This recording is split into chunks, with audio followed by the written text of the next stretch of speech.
रामाय रामभद्राय रामचंद्राय वेदसे रघुनाथाय नाथाय सीताय पते नमः। पंचनारायण महायज्ञ के आज के इस आयोजन में इस संपूर्ण कार्यक्रम के आयोजक,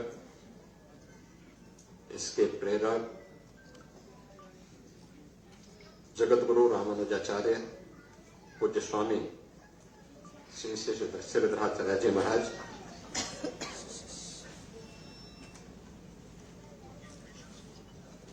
मंच पर उपस्थित पूज्य संतजन श्री सुदर्शनाचार्य जी महाराज, श्री द्वारिकादास जी कासड़, श्री विष्णुकांत उतरा जी, श्री पुरुषोत्तम काकानी जी, श्री बाबूलाल मालू जी, शिव प्रकाश दादा जी, श्री गिरधा लड्डा जी, डॉक्टर बिरन्ना जी, आज के इस कार्यक्रम में विशेष रूप से उपस्थित प्रदेश सरकार में मंत्रिमंडल के मेरे सहयोगी, प्रदेश के कृषि मंत्री और अयोध्या के प्रभारी मंत्री श्री सूर्य प्रताप शाही जी, जल शक्ति मंत्री श्री स्वतंत्र देव सिंह जी, सहकारिता मंत्री श्री जेपीएस राठौर जी, अयोध्या धाम के महापौर श्री गृहस्पति त्रिपाठी जी, मान्य विधायकगण श्री वेद प्रकाश गुप्त जी, रामचंद्र यादव जी, जिला पंचायत अध्यक्ष श्रीमती रोली सिंह जी, और देश के अलग अलग प्रांतों से यहां पर उपस्थित सभी यजमानगण, श्रद्धालुजन, उपस्थित बहनों और भाइयों, पंचनारायण महायज्ञ के इस पावन आयोजन के अवसर पर आप सब अयोध्या धाम में पधारे हैं। आयोजकों को, यजमान गणों को और श्रद्धा भाव के साथ देश भर से आए हुए आप सभी श्रद्धालुजनों को इस अवसर पर मैं आप सबका हृदय से अभिनंदन करता हूं।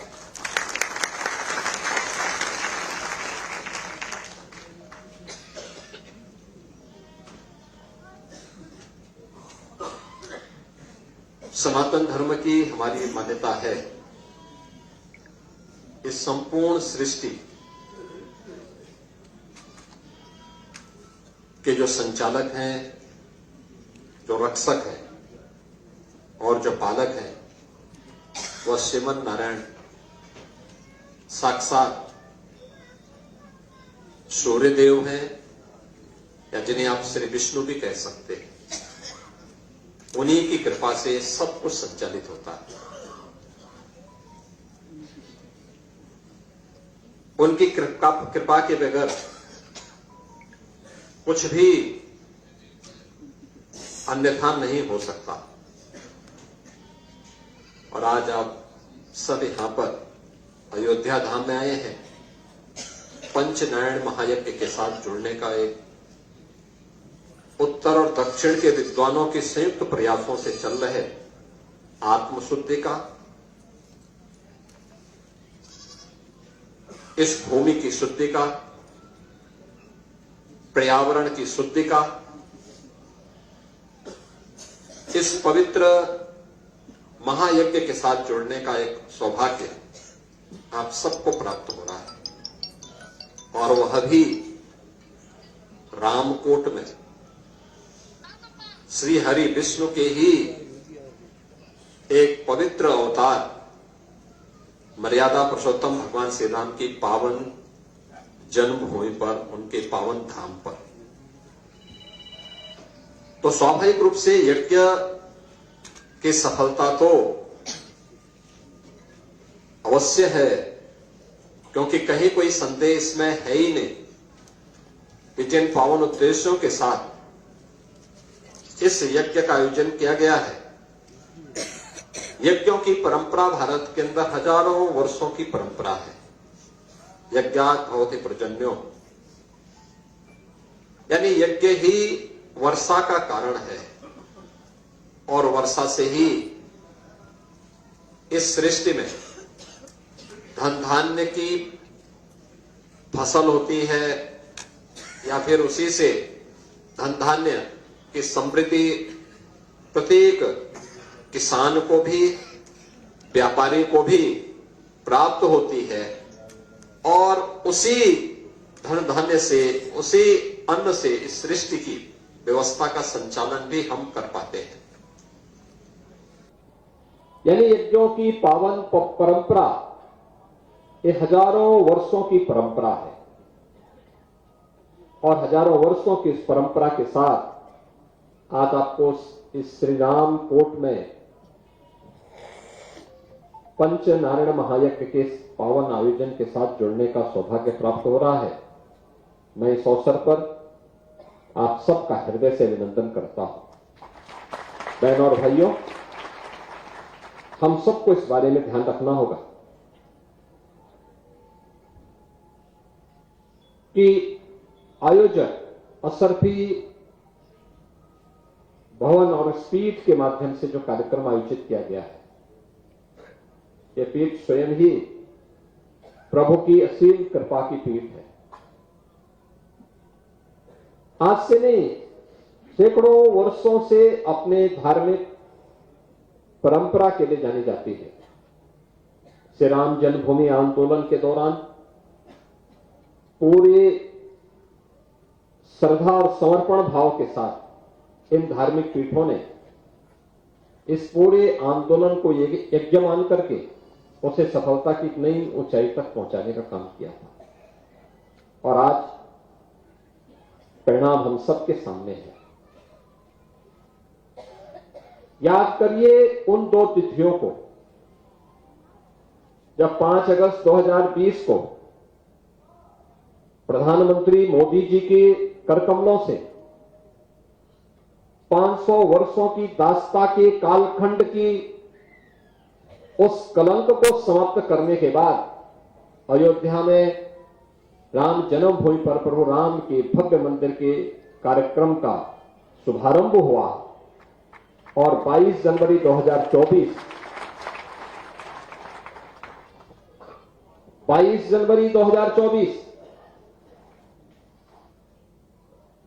जब 500 वर्षों की दास्ता के उन कालखंडों को समाप्त करते हुए अयोध्या धाम में प्रभु रामलला फिर से विराजमान हुए, कौन ऐसा भारतीय था और कौन ऐसा सनातन धर्मावलंबी रहा होगा देश और दुनिया के अंदर जिसकी आंखों में श्रद्धा के आंसू न आए हो, श्रद्धा और सम्मान के साथ प्रभु के इसी चरणों में जिसने अपने आप को पूरा समर्पित न किया हो। और यही तो है हमारी परंपरा, यही परंपरा है जिस पर हर भारतवासी गौरव की अनुभूति करता है और इसी के बारे में तो हमारे पावन प्रबंध काव्य और पावन ग्रंथ कहते हैं कि दुर्लभम भारतीय जन्म मानुषम तत्र दुर्लभम, यानी भारत की धरती में जन्म लेना दुर्लभ है और उसमें भी मनुष्य के रूप में जन्म लेना तो और भी दुर्लभ है। और यह दुर्लभ तब क्षण हम सबको प्राप्त हो रहा है और वह भी हम अपनी आंखों से देखे हैं। काशी में काशी विश्वनाथ धाम, अयोध्या में अयोध्या धाम फिर से त्रेता युग की स्मृतियों को हम सबके सामने जीवंत कर रहा है। आज अयोध्या में क्या नहीं है, रामलला का आगमन हो गया है। रामलला के आगमन के पूर्व अयोध्या के वैभव को, अयोध्या को वापस कराने के लिए कार्य करना पड़ा था। डबल इंजन की सरकार ने उस कार्य को संतों के मार्गदर्शन में आगे बढ़ाया, आज वो पूर्ण हो चुका है। ये लगातार निरंतरता प्राप्त करता रहे। याद रखना, विरासत को विस्मृत करके हम भौतिक विकास को स्थायी नहीं बनाए रख सकते। विरासत और विकास के बीच में एक बेहतर समन्वय होना चाहिए। यज्ञ उसी की प्रेरणा देता है। यानी यज्ञों के पीछे का भाव ही यही है कि उसका एक पक्ष है सांसारिक उत्कर्ष का और दूसरा पक्ष है जीवन में सफलता के लिए मुक्ति प्राप्त हो। सांसारिक उत्कर्ष विरासत को बनाए रख करके भारत की परंपरा अपने इष्ट देवों से, भारत के पावन धर्मस्थलों से, मान बिंदुओं से, जो हमारे आदर्श हैं, हमारी प्रेरणा है, उनसे प्रेरित होकर के निरंतरता प्राप्त कर सके। और उन मूल्यों और उन आदर्शों को ध्यान में रख करके जब हम आगे बढ़ेंगे तभी भारत भारत बना रहेगा। और ये हमारा सौभाग्य है कि आज प्रधानमंत्री मोदी जी के नेतृत्व में पूरा देश अपनी विरासत का कछोड़े बनाए रखते हुए विकास की एक नई बुलंदियों को छूता हुआ दिखाई दे रहा है। फिर से नया भारत एक विकसित भारत के रूप में आगे बढ़ रहा है। इस विकसित भारत के लिए हम सबको आगे मिलकर के काम करना होगा। और मैं बार बार इस बात को कहता हूं कि अगर विश्व मानवता को बचाना है तो उसका एक ही मार्ग है, वह है सनातन धर्म का सम्मान करो। सनातन धर्म सुरक्षित है तो दुनिया में सब कोई सुरक्षित है। याद रखना, कोई मत और मजहब दुनिया के अंदर ऐसा नहीं है जिसने कहा हो कि सबके कल्याण की बात की है। हमने तो हजारों वर्ष पहले हमारे ऋषियों ने हमें एक ही प्रेरणा दी, अयम निज परोवेति का संदेश दिया है। अयम निज परोवेति गणना लघु चेतसाम उदार चरितानाम तो सुभेव कुटुंबकम। याद करिए, ये मेरा है, ये तेरा है, ये तो संकुचित बुद्धि के लोग करते हैं। उदार और उदात चरित्र के लोगों के लिए क्या कहा गया है कि पूरी दुनिया तो उसके लिए एक परिवार है। और याद करिए, दुनिया के अंदर अकेले सनातन धर्म है जिसने दुनिया की हर जाति, हर मत, हर मजहब, हर संप्रदाय के लोगों को उसकी विपत्ति के समय शरण देकर के संरक्षण दिया है, उसे फलने फूलने का एक अवसर दिया है। लेकिन क्या दुनिया के अंदर ऐसे ही हिंदुओं के साथ भी हो रहा है क्या? ऐसे ही हो रहा है क्या? आज बांग्लादेश में क्या हो रहा है? पाकिस्तान में क्या हुआ था? इससे पहले अफगानिस्तान में क्या हुआ था? मैं पूछना चाहता हूं उन लोगों से, कौन वे लोग थे जिन्होंने देश के अंदर सनातन धर्म से जुड़े हुए उन मान बिंदुओं को नष्ट करने का काम किया था? और क्यों किया था? उसके पीछे की नियत क्या थी? उसके पीछे की नियति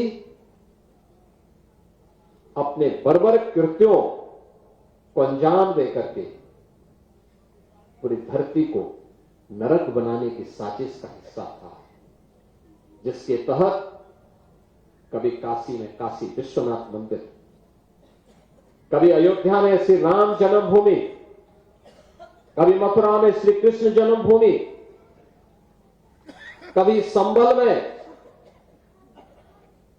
कल के अवतार की हरिहर भूमि,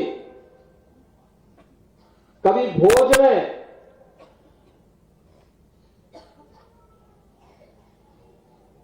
ज्ञान के अधिष्ठात्री देवी मां सरस्वती के पावन मंदिर को नष्ट किया जाता है, तोड़ा जाता है, अपवित्र किया जाता है।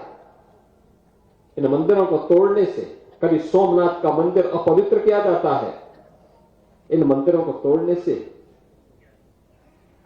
उनका कुल और वंश ही नष्ट हुआ होगा जिन्होंने इन मंदिरों को अपवित्र किया है।